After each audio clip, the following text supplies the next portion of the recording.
This lecture I've called The Architecture of Intentional Longhouse Settlement. So everything we've looked at so far is pre-European contact.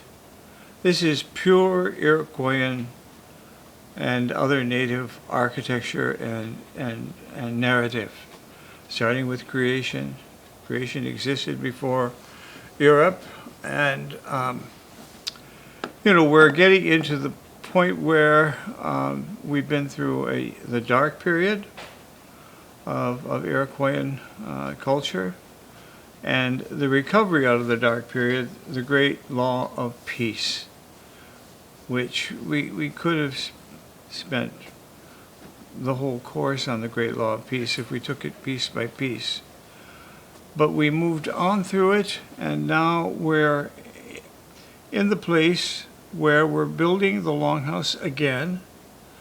We lost the ability to build the Longhouse when the men went into their frenzy of debauchery and cannibalism. But after the Great Law, we recovered the idea of the Longhouse. That's what the Peacemaker taught us, that we are actually already living in the Longhouse. We don't have to build anything. And so we start again from nothing, and we start with the forest. And here in the forest, we see a tree, it's a white pine tree, which has fallen by itself in the forest. It's what we call dondo, and it's what Toronto is named after, a great fallen tree. The tree is so immense that you have to walk around it. You can't even climb it very easily, because even fallen, these great white pines were like 5 meters high, and people chose to walk around them. But when they didn't walk around them, they became landmarks, huge landmarks in the forest. These large trees don't disappear quickly, but they do go back, as all trees do, to the ground. And while they're doing that, they become hollow. And they actually become a shelter for us. The people slept in the logs that were empty, and when they looked up, they saw this view through the broken bark in the tree, a hole in the ceiling. That is the Longhouse. They saw, this is the Longhouse that's given to us. We don't have to build it. It's absolutely remarkable. As you look out from this opening, what do you see? The tops of other younger trees. So beautiful. And you can imagine at night how this hole is framing the star field. Now remember too, we're growing corn. And it's very interesting to look at the form of corn. It's long and thick, like a longhouse, but rendered in miniature. That is also the Longhouse in a way. It's a teacher to us. It's growing around us, and it's giving us information about the form of the house we can build again. And in the gathering of nuts, the way nuts stay in a group, like us, when we go to the Longhouse, we stay together. And we cling together. This is so important. When the men were rampaging across our territories, we didn't cling together. They did around their fires, but the women and children ran away. And then what I showed you last time, the sumac bush. It's the trail, this is my wording, the trail within the womb of the teaching realm. In other words, the interior of the sumac bush is our womb. And it's from this that our teachings are born. They are communicating with the spirits among the, quote, deer horns of the bush. I described to you the deer horns reach up. The antlers, our chiefs wear the deer horns because they are the connection to the Creator. And so are the branches, the fuzzy branches of the sumac. This is given to us. So we have the trunk of the tree. We have the beautiful path through the sumac bush. We have the corn. We have the nuts, all showing us the kind of form. And today they use the word biophilia or biomorphic, but it's grossly misinterpreted as a superficial rendering of nature. There's a deep part of biomorphism, but there's a shallow part. And quite frankly, a lot of our buildings are engaged by the shallow part. But they look deep, but they're not. Biomorphism is very simple. It's very economical. It only uses materials that are given to us in our environment. That's the first rule of organic architecture, of Iroquoian architecture, of biomorphic architecture. 3 realms there, all informed by direct relationship with the world that we're given, not the world we make. Not even the world we harvest, because you don't have to harvest this. You don't have to harvest the tree falling in the forest. It's already fallen for you. You are being taken care of as you walk through the environment of your culture. It's all given right there. And quite frankly, it's a great labor saver. They have studied the lifestyles of the pre-contact natives, and they spend up to 60% of their days in what we would call leisure time. Only 40% in work. Think about it. If we had 60-40, we'd think it was quite a luxurious life. And then looking up. And again, I'm showing you the incredibly important Pleiades. The one you see through the smoke hole. You can even see it in the sumac bush because there are clearings in the bush. Or you walk out of the bush, you look up. And believe me, people were looking up constantly at that time. Constantly. Not just at night, but at all times. Because they knew what was held in the sky world was informing what we have here. And that we came from the sky world. What does that mean? It means be very humble, because this delicate place is only for a moment, given to us in the incredible mystery and magic of natural creation. And we live in it every day.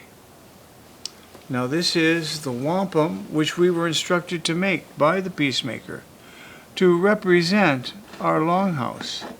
And as I told you, I showed you this wampum before. It's a great sheet wampum. It's about this big. And I'm using this because that's what we use for measurement. We just held up our arms, or we here's another very interesting thing about our bodies, because we used our bodies as the measuring devices. But there's a proportion between the tip of a finger and the length of a finger, the length of a finger, and the palm of a finger, and an elbow, and then the arm and the body. It is called the phi proportion. The golden mean, the Greeks called it, but it is the measurement system that is in the body. So if somebody lays down the length of their body, we know that that's a good measurement. Because it's all in all of nature, not just our body. We are a measuring rod in a sense, but it's inherently all of the measurements of nature are in us. So when we use our body as a measuring device, we're actually using all of nature at the same time. We didn't think of it that way, we just instinctively knew. Use your body. Well, to get back to this wampum, this wampum was one of the most difficult wampums to make because of the incredible number of beads. I think there's probably 5,000 beads here, which would have taken a couple of years just to make the beads and then to weave it. But this is the instruction we were given. This square, as we move across our territory, we move from east to west. These are the Mohawks. keepers of the eastern door. Then these are the Seneca, keeper of the western doors. Right here, you see how the beads trail off the wampum, and they trail off here, because other squares could join us in the future, and that's where they would join us. Here, protected between the central tree and the warriors, are the sweet younger brothers, Cayuga here, Oneida here, and in the center, Onondaga, the place of the fire, the sacred fire, the realm of the Tadadaho, the insidiously dark man that they made the fire keeper. And it's all represented like in all the wampum. As soon as you see this, you can start speaking to it, and it tells an incredible story. This is our book, so to speak. It is the mnemonic device which we use to communicate. In all of our history, we did not invent writing. Now, why not? Did we need it? Many civilizations invented writing, but a lot did not. We forget about those that didn't, because we're from a dominant civilization that has writing and really honors it. But many people got along with mnemonic devices. And this is what this is. It's an incredible story held in these beads. And what it does, it triggers the mind of the people, the individual holding it, and tells him things he didn't even know that he knew. When the speaker speaks over the wampum, he is saying things that are remarkable. My chief used to say to me after he gave a speech, "Oh, did you get that down, Bill?" I don't know what I said, but it was amazing. I say, well, I'll remember it. Oh no, write it down, because once it goes for me, it's gone. So record. There was a beautiful contradiction to the instructions which a lot of elders give: do not record. But when traditional knowledge is threatened, we have to do what we have to do: record. And this is what we Iroquoians did. You're going to see it in the next few lectures, where we become the most studied native people in the world, studied by anthropologists and archaeologists like no other culture. And I'll show you how it was collected and where it's stored today, because that's in itself a beautiful story. So I digress. But here is a Longhouse frame at the Crawford Lake archaeological site.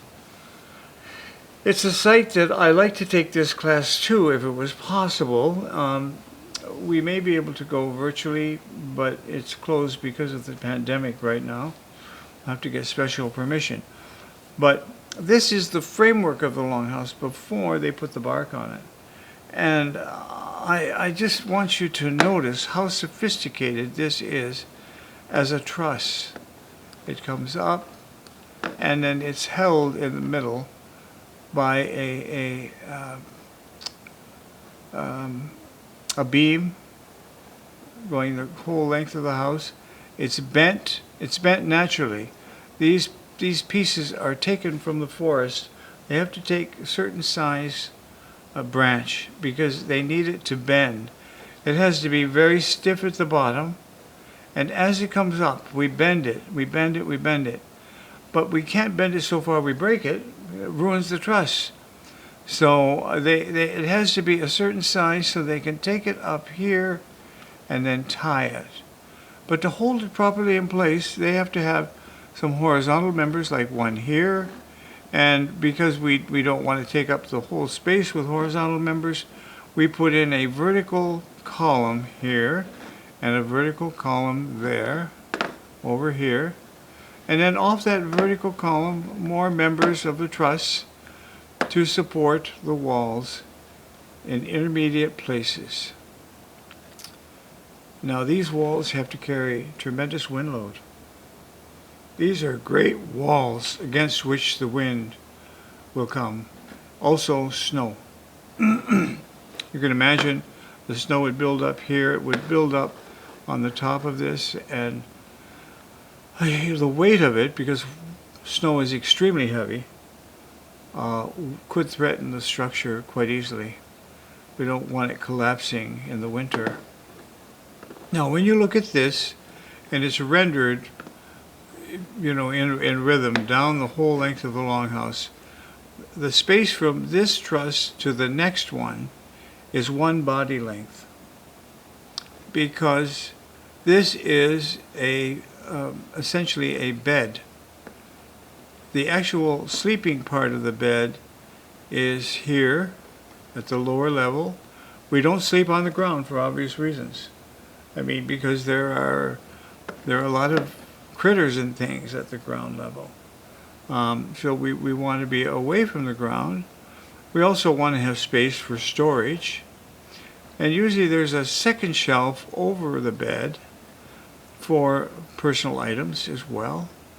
Remembering that each individual doesn't have much personal space. Just basically a sleeping platform. The sleeping platform is as wide as it is deep. Why? So two people can sleep there. Presumably a husband and wife, or the mother with her children. This is a multiple person sleeping bed. And sometimes they even use this upper level as a sleeping bed, because sometimes the children like to climb. And they like to climb like children today in a bunk bed. They think it's so thrilling. Well, there it is. We had it. And then you go up further, and there is another shelf way up here where we store things that are going to be stored away for a long time. And then what you don't see here, you'll see it in a minute in an evocation of the interior, is, let's see, there.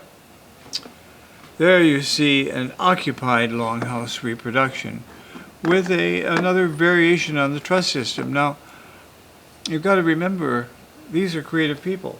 They don't always build the truss in exactly the same way. There are many ways to build a beautiful truss, and this is another one right here, where they take this angle, they go to the top of the long, and they bring the angle down to a point here, and then presumably there is a strut here that will support the outside walls. But this is another variation on exactly the same idea. And you can imagine people are visiting each other's longhouses saying, "How did you do it?" "Oh, this is how we do it." "Oh, maybe we'll borrow that idea." "Oh yeah, of course." But in the longhouse, it's a place for hanging skins and furs, because that's what's used for the bedding, is the fur. Presumably from bears or other large woolly animals, or deerskin. And of course, they have to be fumigated, because these animals, especially bears, are very smelly. And you can think, oh, it's great sleeping on a bear skin. Well, not if you smelled a bear. So, they, the warriors, they like to use the bear grease. It's very stinky, but what it does in the woods, it masks their human smell, so that the animals come to them more easily if they have bear grease on. So, there are many complex things going on here. There are hanging herbs, there's hanging tobacco, just, the fragrance when you walk in here. There's food cooking here at the fire pit. It's very moody like a great cathedral. It has, light coming through the walls intermittently and the smoke holes. And the holes at either end. Just an opening at either end. Not in between. They didn't put openings here, although some anthropologists have rendered the longhouse with opening walls. You'd see this in sometimes in movies, but that is not an authentically variation on the longhouse. It's what the creative people have projected. Now, this This is my rendering of the cosmology of the Longhouse. This is my drawing. You won't see it anywhere else. I would like to think if I will be sending this to you, of course, and you can print it out. It's actually a very large drawing, but there's no drawing like it anywhere. I've never seen anything like it. I created it for teaching and for myself. But you see where my pointer is, that is the Longhouse. And there is one door here and one door here. And you see, I put it in a circle, which renders as an oval in the drawing. Here we have the west, and here we have the east. So we enter the eastern door and move through to the west. We move through the rising sun to the setting sun. If this is oriented to the sun, you will get shafts of light on the winter solstice and the summer going right through the Longhouse from one end to another, just like Stonehenge. And you can imagine what that moment must be for people. They pull the door back, and the shaft of light is coming from the sun here, goes right through the entire building for just a moment. And all of a sudden, not only is it thrilling beyond belief, as it is at Stonehenge, or Dibble Chaltun. I showed you the Mayan temple that has that conjunction. We had it with this Longhouse. Ours is not stone, it's wood. It is very easily biodisposable. So it's up, but it's only up for a generation, and then it's gone. And then all we have is the story of the light through the Longhouse. Now what I've done here, I put it in relationship to two things: the rising and setting sun, east to west, and the rising and falling moon. The moon moves through the sky principally in the east. And you'll see it moving at night. It moves so fast you can actually watch it move. The sun too, east-west. This is the primary spirits of the sky world for us, the sun and the moon. Very important. And as we move around this great circle, which metaphorically surrounds the Longhouse, we see the north and we see the south. And north to south, what's moving north to south is the great Milky Way.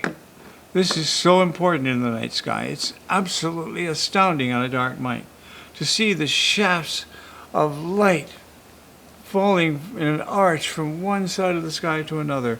Milky Way. And we used to call that the path of the ancestors. This is the place we all go when we pass on, the Milky Way. And the Milky Way has a kind of a complex form where in the south end, it actually splits in two. You can see the light splits in two. And we say one is the good road and one is the dark road. So, there is a reference to living a good life and a dark life.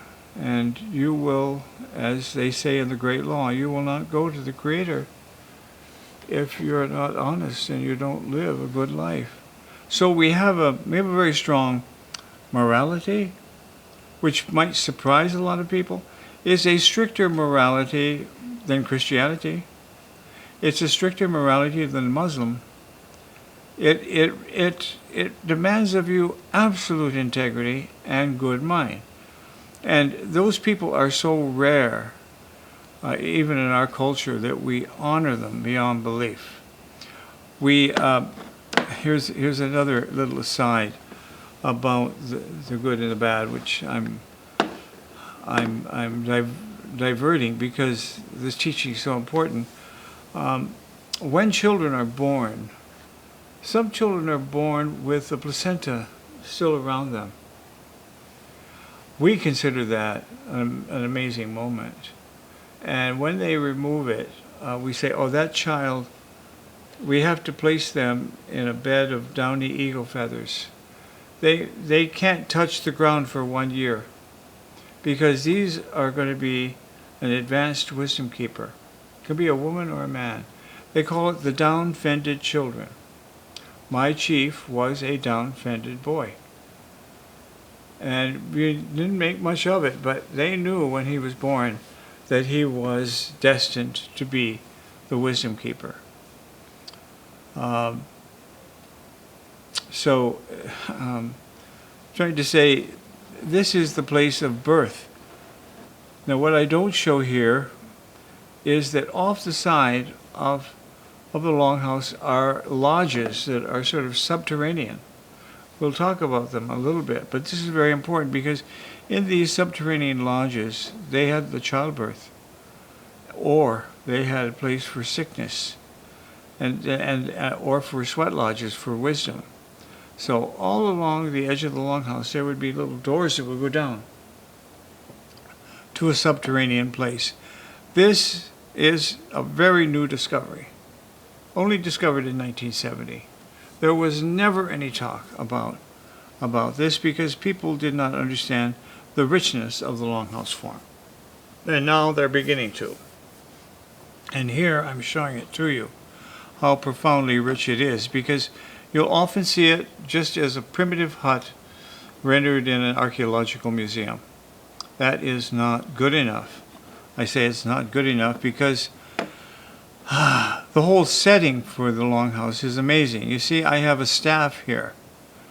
And what we don't know, we do know there were staffs, because even today our people use staffs, but we don't know how the ancestors used them. But I conjectured, in my architectural knowledge, that they marked, in this case, the 4 directions, so that when you were in the realm of the Longhouse, you can look out around and see where we have identified the northeast, southwest, because different things happen in different directions. And this is another teaching that you're going to have, is why the Longhouses are arranged the way they are and the relationship they have to each other. Completely unexplored, except for some conjectures I've made in my own research and published in articles. I didn't make my whole life about the archaeological study because I'm an architect, and I could easily get diverted into a different way of study. When I get into the archaeology and the architecture of the Iroquoians, it could derail my life as an architect completely. And I love architecture. I love it. I love its relationship all over the planet to each other. But I love our architecture, which is almost completely unexplored, if you can believe it. That's why I'm telling you, the course is about the Longhouse, because the Longhouse is so important and it's not studied. Why not? And what are the implications for the Longhouse form for our architecture today? Because it has a very strong purpose as a teacher of how we should live together. We are still at a very primitive level of socialization on this planet. We have a lot of conflict about how we house each other. We still have people living in ridiculously large houses they don't need, and we have other people living in absolutely squalid conditions, and everything in between. We somehow don't say it's a right to live in a decent, beautiful place, but it is. And the Iroquoians knew that. And that's why they put all the people in one house. There was a definitely social imperative to it. We must keep the people in one house because that's how we're going to look after each other and make sure everyone lives a good life and eats good food and has shelter. And it's beautiful. This is the very important thing. Yo. That is the Iroquoian exclamation. It's beautiful. When people would come into the village, they would go, yo, yo, saying, we approve. It's beautiful. It's like showing off your home. which people in this society do all the time. They have to have their friends over to see the magnificent real estate they have, which seems a bit immature to me. But we had it in a different form where we shared the pride. Sharing, caring, not greed, and not putting one person over another. Very important lesson for today, because right now we're struggling with the disparity on this planet between those who are eking out fabulous fortunes and those having nothing. And we're trying to understand how we can correct it. Well, all we have to do is look at the ways of our ancestors. My grandmother used to say to me, we should follow the ways of the ancestors, unless they are shown that they are not good. So Bill, go back, go back, go back. Their ways were good ways. And I'm telling you here, this is the good way. Now, through the smoke holes, okay, let's just stay with the drawing for a minute. We're looking up at what? The Pleiades. That is the hole in the sky through which we fell. And then, what do we have here? The bear. The bear is in the sky. I'll tell you about the bear in one moment. Then we have the eagle right here over the top of a white pine with the roots that go in the four directions, burying our weapons that are washed away in the groundwater. And then, just following through now, if Sky Woman is falling here before our great law even existed, she's coming down, and the birds, the pterodactyls, are breaking her fall to land on what this is, the turtle. Our whole culture is consolidated in this drawing in just an instant. It's, if I could say so, a remarkable drawing. I did this drawing under ceremony, and I burnt tobacco over the paper. I did this by myself because that's what I was taught to do. I did some other drawings too, which I'll show you. But this drawing was created in sacred ceremony. And you know, when you're given something like that, you wonder, is it really sacred? Yeah. My Hawaiian teacher said to me, Hale Makua, many are called, few are chosen. You're the chosen, Bill. I go, what? You're the chosen. You're the one chosen to convey the knowledge to the next generation. Oh, wow. How is that going to happen? Well, I'll tell you right now, it's happening right now in this course. This is the conveyance of a body of knowledge which has never been conveyed to students before. And you can say, wow, you know, I'm in that class. Yes, you're in that class. But what does it mean? And what are you going to do with it? Because it's a great privilege to know this information. And that's why I'm never too bothered if the attendance or the registration in this class isn't overwhelmingly large. Like, we're hoping in this term to have 30, but in my past terms, it's always dwindled down to 12 people. And I've always liked the 12. It's a very teachable kind of group. It's also, I think I said this in an earlier lecture, a very meaningful number in our culture. So I showed this to my elders, this drawing. Now, this is, by the way, there's a building here off to the side, which we'll be talking about, that came after colonization. It's the Longhouse we have today. It's now a ceremonial house, and we still have them at Six Nations. They look like Quaker meeting houses, and I'll discuss with you the relationship of our culture to the Quakers, which is very strong, as surprising as it might seem. But one of my elders said, oh, you forgot to have the clan animals coming out of the forest. Where these are simple older men, right? They're not used to looking at drawings. But they do it with me, and they go, well, put the forest in, Bill, and I want those animals. I want a bear there, I want a turtle here. Put those animals there. They're all waiting to come to us. We have to have our clan. And I thought, oh dear, Bones Green, one of my Mohawk elders, such a delightful man. Electrician all of his life, but in his older life he became very traditional. And he's the one who, I'll tell you, he's the one who found a relationship with me because during World War II he was at Pearl Harbor.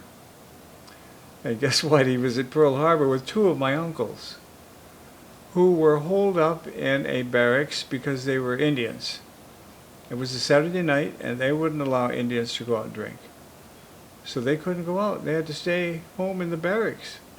And you can imagine, these are people from Six Nations in Hawaii, all clustered together in a barracks in the U.S. Army. Guess what? The bombs came in the early morning. They heard them. It was horrifying. And they went into that longhouse and said, okay, all of you Native men, get out there. You have to clean up. My uncles had to clean up the devastation of Pearl Harbor. Wow.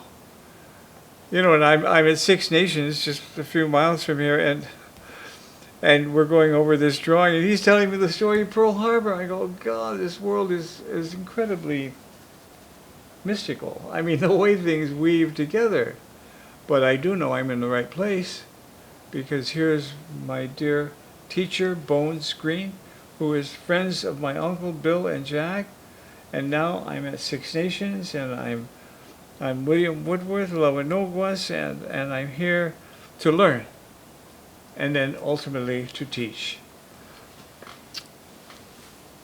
It's a marvelous story, but you'll have a beautiful PDF of that drawing that you can print out any way you'd like. If you were in the class, I would hand out copies. During the Great Law, I did drawings to hold my attention, because when you're listening to speeches for 9 days, they can get kind of boring. And if I can say so, I'm the sort of person, when they're bored in a talk, I fall asleep. And people are... So I thought, okay, the only way I'm not going to fall asleep is if I draw the whole time, which I did. And so these are drawings taking place while the speaking is being done. This is my first evocation of a longhouse in the instructions given in the elders' teachings. And here we have the eastern door, and you'll see this repeated again and again. By the way, Iroquois knowledge and all native knowledge is taught one way. It's an oral tradition, and it's taught by repetition. And repeat, my chief said. Just repeat it. You have to repeat it until we know you've got it. But then, even then, you might not get it. Repeat it. So here I am repeating to you in different forms exactly the same knowledge, because this is the primary and really only knowledge of how we build. And here we are, the nations, Mohawk, Oneida, Onondaga, Cayuga, and Seneca. My chief would say, if someone tells you about us and doesn't get these nations in the right order, don't listen to them. They don't know the culture. And that's how you test them. Have them repeat the order of our nations. And then here, he said, the Mother Earth, she is the foundation. And the Mother Earth is the clay of our ancestors. These are the direct words from the elder as he's teaching. They are the clay of our ancestors. Remember the 7 little clay dolls at Dibble Choltun? That's where we began. And that's what he's referring to here. The clay, because our bodies were made from the clay originally. Clay.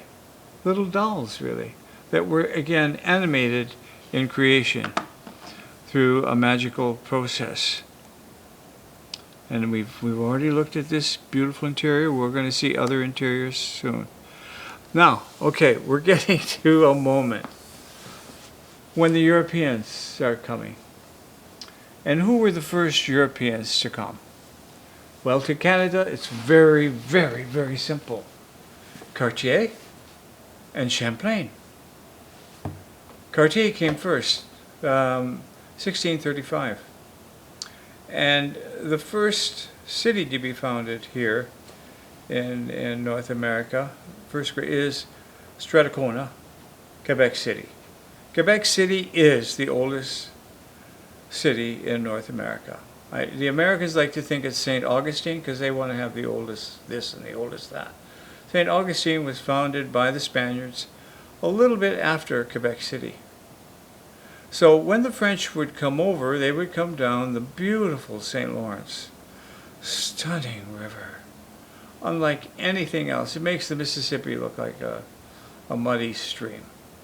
The St. Lawrence is vast, it's clean, and it has beautiful shorelines of mountains and forests, and it's gorgeous. If you've ever traveled along the St. Lawrence or gone out to the Gaspé, it's one of the most spectacular driving trips in North America, without a doubt.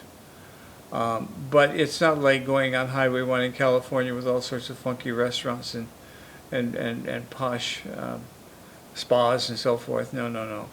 It's very simple, primal. The St. Lawrence is primal. Get it? Primal. Prime. This is primal. Now, Cartier and Champlain, they both brought Jesuit priests with them because they were taught back in France that there were primitive savages living over here, and that it's our duty to take care of them and to bring them Christianity, because they are going to go into the fires of hell as savages. They call them sauvages, the savage. And they would do drawings when they would visit our villages. And this is a very interesting one, done around 1640, 1650. Look at what they do. They put all our longhouses in a row, like little houses on a street in Paris. And they put a wall around it, a rectangular wall. Well, we didn't do rectangles. We simply didn't. But the Europeans, that's all they did. And so when they saw our village, you're going to see what the villages really look like, they straightened them up and put them in the language when they took it back to France. And all of these drawings are ensconced in Paris in the archaeological collections there, and they're vast. North American scholars do not study them because they don't speak French, and it's too bad because most of our early history, is in French. So that's another gift to Canada, that we are bilingual, because our knowledge base is bilingual. Now they're showing something else here. They're showing another little village. This one has a round, but it's almost a perfect circle surrounding 6 longhouses. And they put it in relationship to this bigger one, as if there's a major and a minor. We don't know. We have no oral history that would confirm this arrangement. But the drawing, it became very famous. And for years, that's how people took our longhouse villages. Here's another famous drawing. And one of the things that I like about it, being an architect, is so orderly. But again, it's a complete lie. Here is the palisade here, and then here is some kind of woven frame surrounding a village with nice little streets and little individual lots, like in Europe, with houses on it. That's not how we lived. All around it, as they did with the European map making, they would show the landscape, with the trees and people. You'll see here, there are people all along the bottom, the Europeans and native people meeting. This drawing is very famous because it's so architectonic. But again, it's a terrible lie. It's unfortunate. Here is a French map, undoubtedly truer, It was one of the first maps made of our area, which is Southern Ontario, New York State. And so this is what they learned by talking to the people. They were not very good surveyors. This is the St. Lawrence coming down, Canada. They're calling it Canada. It's 1650. Then New England. The British came early as well, but they were completely separate. The British were more or less down in here. And we, the French, were up here, and we were sort of in between, because our territory is here. We're between the English, which we have a relationship to, and the French, which we have a relationship to. Today, two of our great reserves are right next to Montreal. Ganasatake and I can't think of the second one. But anyway, there are two great reserves here. We have a reserve here, too, at Akwesasne, which is very intriguing because Akwesasne is on the border between the U.S. and Canada. So it's really a binational reserve. It's also in two state jurisdictions, New York and Ontario.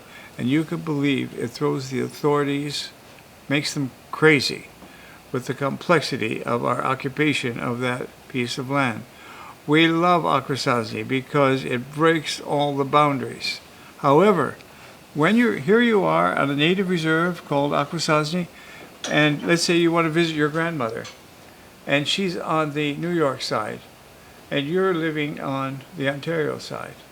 Do you know what? You have to go through customs, even though you live there. Every time you go down to visit your grandmother, you go through, let's say in that case, American customs, coming back Canadian customs. The customs house is right in the middle of a native reserve.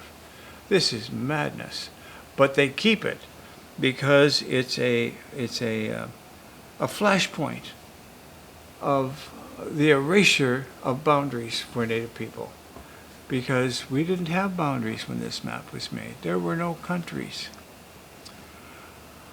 We do see here that this is Ontario. That is Lake Ontario. This is the sacred waters of Haudenosaunee culture. All our stories take place around here. Then there's the beautiful Niagara Falls, which no one misses when they see them. And they get that area right. Then it comes down into Erie, Lake Erie, and then up as it rises here through the Great Lakes. You see Manitoulin Island is here, and the Georgian Bay is here, but it's very rough.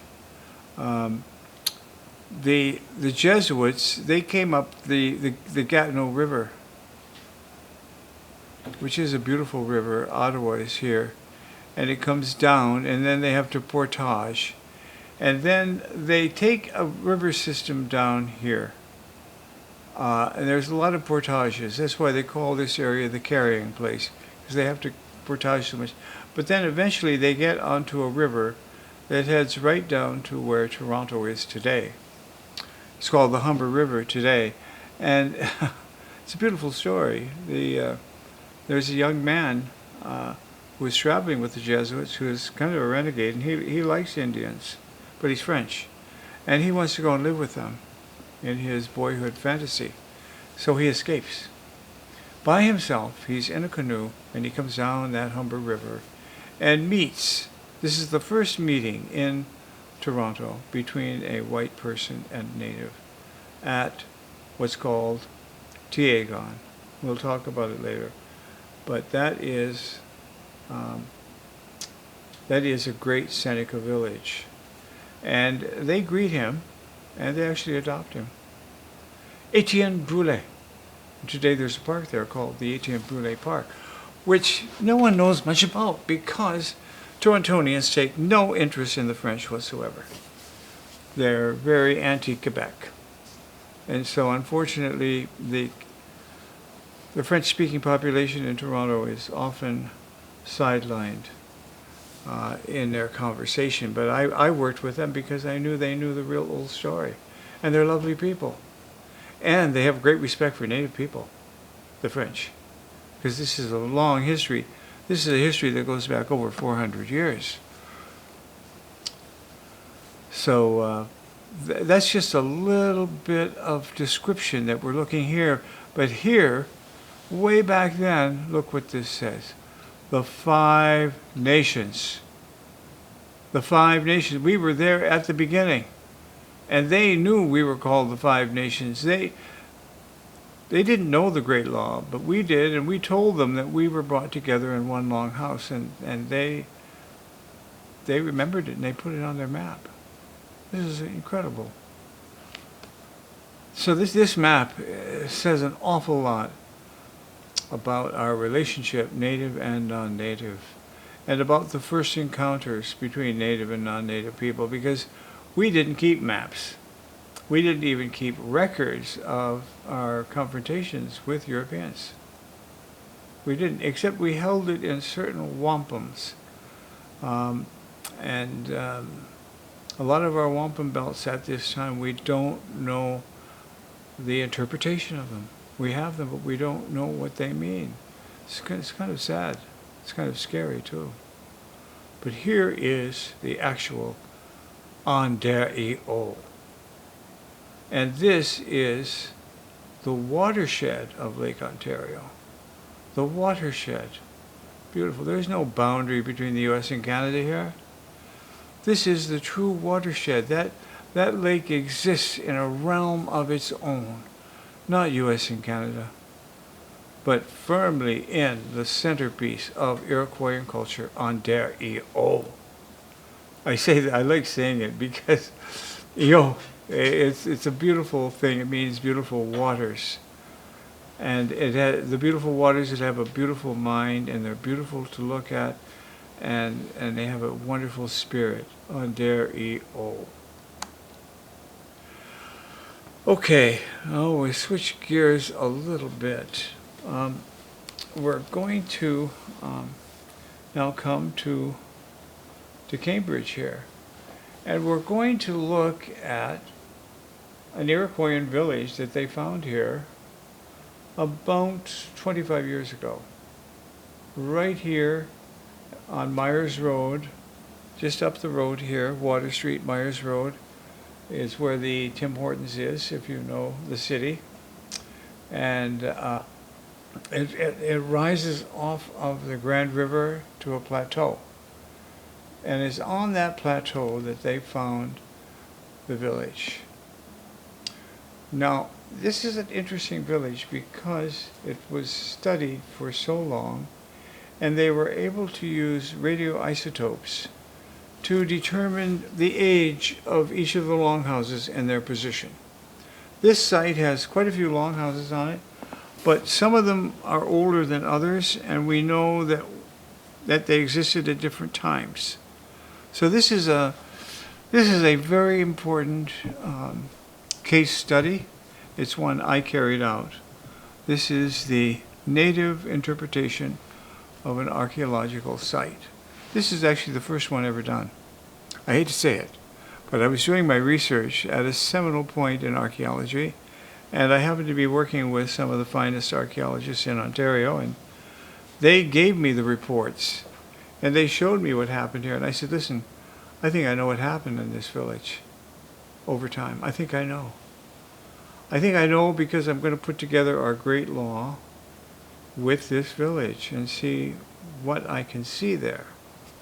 You see, this was carried out in 1998. Sorry, I can't even read it from a distance. Do you want me to move this closer? No, it's all right. Okay. Yeah, I think so. Well, maybe it would be a good idea to get a bit closer, because we're going to be looking at smaller drawings now. All right. Again, this report is very few people have ever seen it.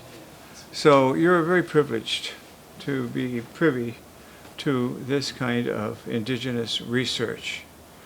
at the top of this page, you see the full layout of the longhouses in their more or less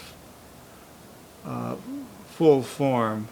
And these houses didn't all exist at the same time. And that's what the report is about. You see well, you'll see here in a minute. Okay. I began this report with a quote from Frank Lloyd Wright in 1945. And the reason I'm quoting Frank Lloyd Wright is because he understood the relationship to nature that Native people did. And he put it into words. This is remarkable. He says, nature, I'll give you the essay this is from. I'll put it on a PDF so you can read the whole thing. He says, nature is the great countenance of principle. This is an American architect, 1945. Sun, earth, sky, and star. Sounds just what I've been teaching you. Snow. That's right, he loves snow. Moon and flower. Storms, the forest, hills and streams, birds, fishes, and the animals. All are but the expression of the great nature countenance. The great artist, the architect, is he who enables us to clearly see infinite rhythms of the cosmic order as a clean integrity in terms of everyday human life. Epic, this quote, all the way from sun, earth, sky, and star to everyday human life. This man was an extraordinary, as Andrew Levitt says to me, he was he transferred knowledge spiritually, like a seer. And there it is. And this is the prelude to this because I'm alone. I need an ally. And I've always loved Wright, and I read this quote. I came across it while I was doing this research. It's just the most remarkable quote you'll ever hear. Now, here's the map, and here's where we are in the architecture school, and here is the Myers Road archaeological site. Now, I'll have to say that the Grand River is here. I'll have to say this, it's not here anymore. This is now a housing development, and here is a big New England-style church. It's quite new.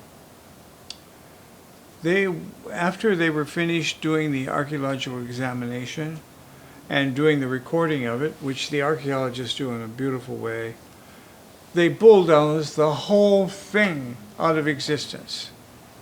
Just brought in a front-end loader and scraped the site absolutely clean. So today, there is no evidence of it.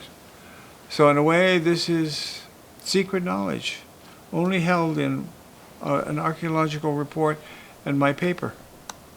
And I know how important this is. Now, I'm giving context because this is the ancient and historic realm of the Grand River. In my research, I try to relate everything back to Six Nations because that's where my Mohawk ancestors are from. This is the Six Nations Reserve. This is the Grand River. And this is the Myers Road site here, and Cambridge, the architecture school, is up here. So they're all kind of related in this serpentine river, which is like the Horned Snake, if you remember. Look at this. This is the Horned Snake.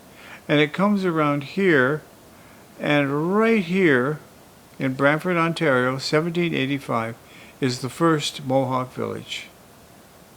And there's still evidence of it because they built a church here. It's called the Mohawk Chapel. And listen to this. It is the only royal chapel in North America. It is branded with the escutcheon of the royal family over the front entrance. This is a royal chapel. And then come back down to Six Nations in the small town of Ohsweken.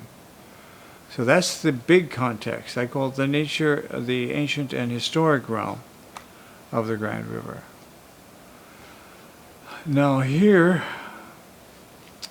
I'm showing a close-up, again, of where the village was, you see? And then I'm imagining when the village was there, it had to be accompanied by huge fields of food. They needed corn, beans, and squash. And I projected that the fields of the food were on either end, here and here. I didn't really project how big they were, but they had to be quite large. And then here is a path that goes down to the water, because they need water. And here is another path that goes down to a place I call the canoe landing. Now this is a projection on my part, just to bring to life what this village was. And here is the mysterious overlay, I call it. These are all of the longhouses that were found. And look at their relationship. They're all over the place. And here is north, south, east, west. So you see, some of the longhouses are principally north-south. Some are principally east-west. What is that about? And do the times when they were built conjunct with these directions, and are the east-west and north-south longhouses related to each other, or are they just random? I don't think they're random, because I don't think our people do things randomly. They found a palisade, evidence of a palisade, not complete, here and here. So presumably the first village, or the palisaded village, or maybe it was the last village, was here. And I projected the 4 phases of occupation. So here we see, let's see. This is the first occupation, 1285 to 1306. Now, this is radiocarbon dating. They know the exact years that those longhouses existed. In phase 2, this is... Bill? Yes? I can't record you like that. You're... Oh, okay. Can you see it off the laptop? I'm right off the wall. Well, anyway, that's 1300, and then, sorry, I should have the report down next to me. I guess you have to trust me here as we're moving through. Now, the first building that was built is just a lodge. It's just a small lodge, not a full longhouse. It's here. And I called it either an agricultural cabin or a hunting outpost, because when they were going to found a village, they had to come to the site first, and they had to live there sometimes for a year to see if it's a good site, and they had to bring the clan mothers out. So they needed a place to stay, and that is the first lodge. That is the first building on the site. In the second phase, we build 3 longhouses, and we're making a place to receive the women, because each of these longhouses has a clan, and there's a burial in the longhouse defining which clan they are, and then the scouting longhouse is still left in place. There is no palisade here. Okay, now this is another drawing I did, which is sort of paired with the longhouse drawing. And I just want to clarify that we have ceremonies through the years. And these ceremonies are principally related to the growing season, since we're an agricultural people.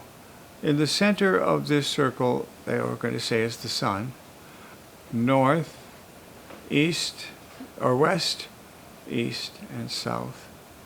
And around it is the cycles of the moon through its 13 cycles through the year.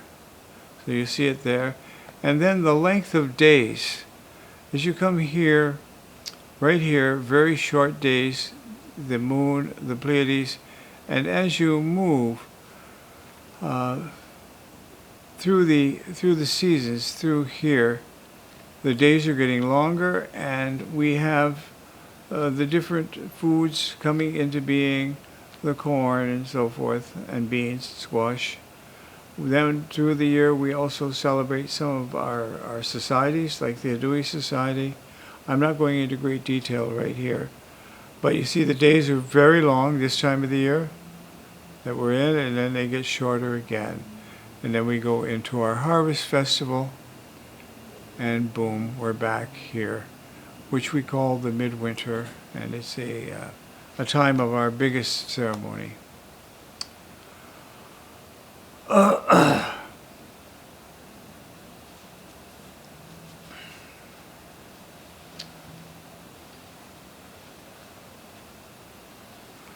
Okay, so this is the replication of the drawing we just saw, where we have 3 longhouses of 3 different clans facing the path of the sun, east and west. Now, all of a sudden, a small lodge appears. What is that? It's almost like a one-person lodge. It happens to conjunct 1290 to 1300. It's a fairly brief period of 10 years. What is it? Well, it happens to conjunct with the time when the peacemaker Daganawida was doing his journeys through the Huron territory. And I conjectured that he came to this village and that they set up a place for him to stay while he taught them ceremonies and his good message. What else is that place? It's a little one-person lodge, in essence. I call it the place one with a good message comes.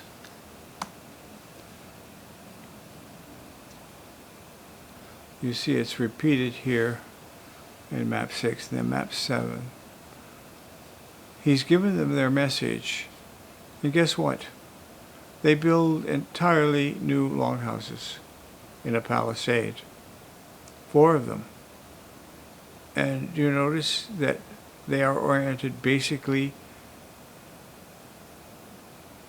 to the east. There are north-south longhouses.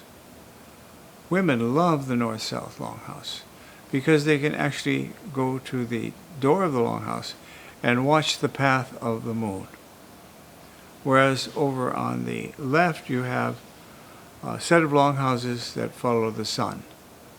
Now we know that the peacemaker put the women in charge of the longhouses and made clan mothers. Obviously, the men took that instruction seriously and rebuilt the longhouses, particularly for women, north-south. And then eventually, all of the longhouses go back to the ground. They fall apart. They become part of the soils. And then, in our time, they are discovered by archaeologists, soon after destroyed by a developer who wants to put in some single-family houses. Terrible irony in that. He subsumes the healthy way of living with our more or less what should I say? We live now splintered from each other. Now, I projected that the next step of research would be to interview the people who are living in the houses on this land today, assuming that they might be informed by some of the spirits of the original village. And as crazy as it sounds, many people have come to me to tell me they have spirits, native spirits, in their basements. They don't tell many people. They'll tell someone like me because they think it's safe to tell it to me. But if there are spirits, they may be inhabiting this place, and hopefully, I can only hope, that they're leading to a good life. That's my hope. I don't want them to haunt these people and confuse their life. But sometimes things are happening around us that we don't understand, and they're making us restless, let's say, to put it mildly. And we wonder, why don't we feel right in our house? It's a good question for architects. Now, we're going to another archaeological site that is absolutely astounding. Let's see, it's in Markham, Ontario. This is one of the most incredible archaeological finds of the last generation, certainly in Northeast North America. And who has heard of it?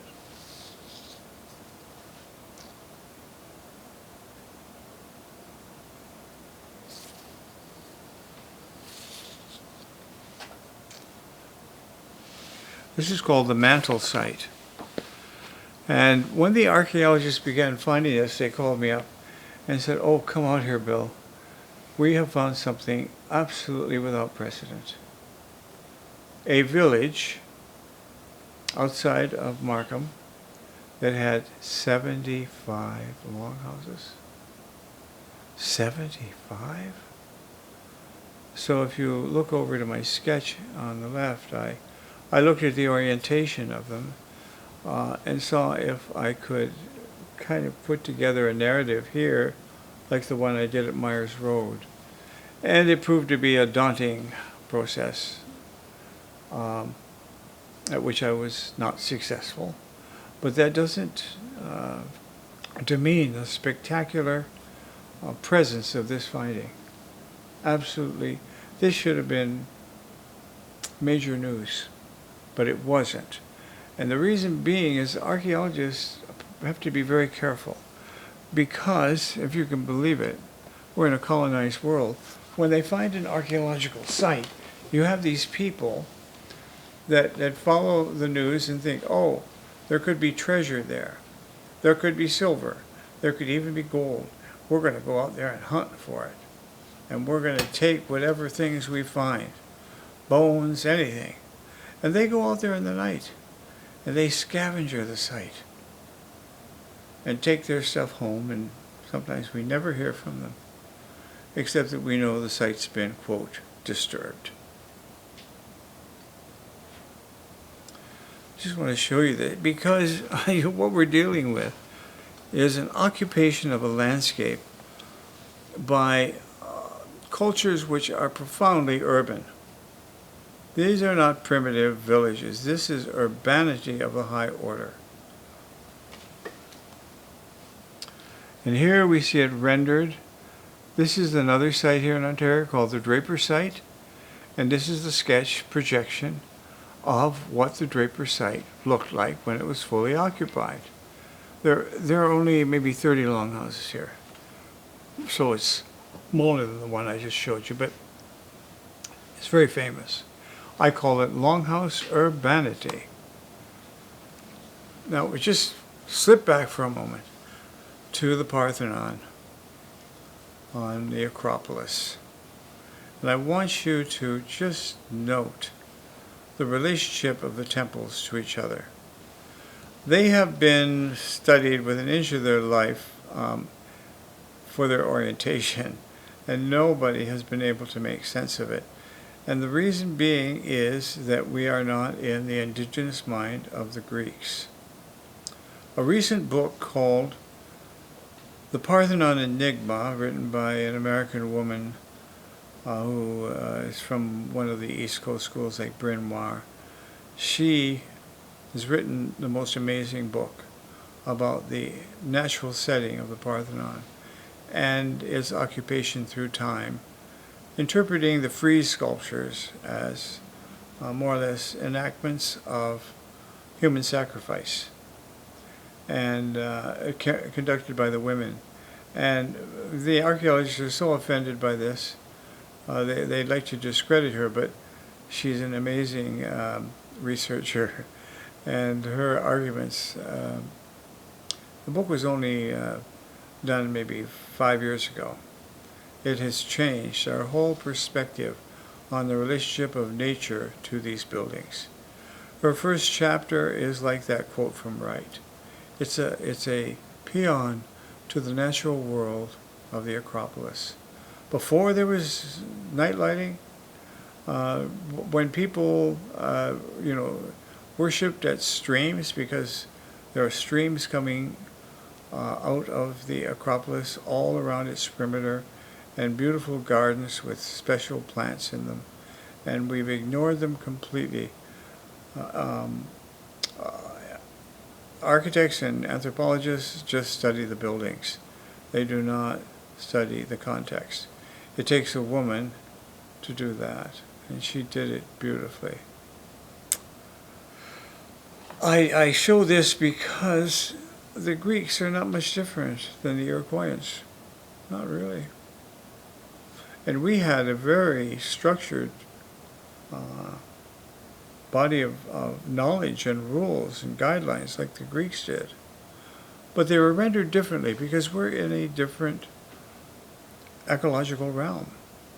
And so naturally our cultures are going to get expressed in different ways. But we are the same. I know we are. And here is the other proof. This is a simple progression of the design of the Greek temple, starting with a single room with a portico, and then two porticos and a single room, then a single room and an expanded portico.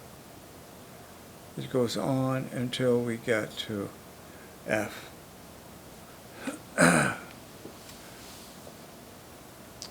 They call it here the tholos. Rather, no, F is the tholos.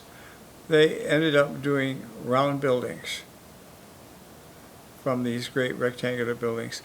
And the rectangular buildings were built for generations, exactly the same partie, just like the Longhouse. Repeat, repeat, repeat, repeat. That's the great Greek civilization. And if you think repeating one built form is primitive, think about this. And then think about our Longhouse villages. Think about the Greek cities. They call them cities, no problem. And here's what one looks like on the landscape, drawn directly out of the earth, addressing in this case the hills beyond, because they did. The buildings addressed not only the sun, but also the landscape itself. And then here is just a small hint at the archaeological master plan of the city of Toronto. And everything in pink, this is the Humber River I was describing to you. Everything in pink is considered of archaeological sensitivity, which means anything in that pink area, they have to have an archaeological dig whenever they build something there. This is quite new, very controversial. The developers hated it because it was just another expense to them. But right in the middle of this map, you see three circles. You see an oval and two circles. The oval is the original city of Tiegon. The original, in this case, Seneca village of Toronto. And below it are two other circles. One is the Seneca village and the other is a Mohawk, because the keepers of the eastern and western door would come and visit for councils. And so this is more or less a confirmation of it. The Humber, the waterfalls, the simple waterways, the veins, the blood in her body. And then I'm going to end with a quote now from the book of Job. Ask now the animals, and they shall teach thee. And the birds of the air, and they shall teach thee, or speak to the earth, and it shall teach you. and the fish of the sea shall show you.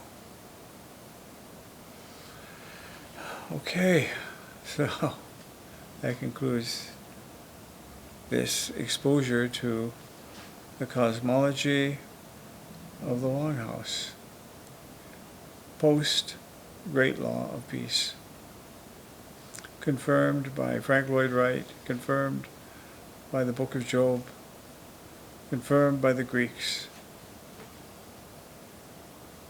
That's it.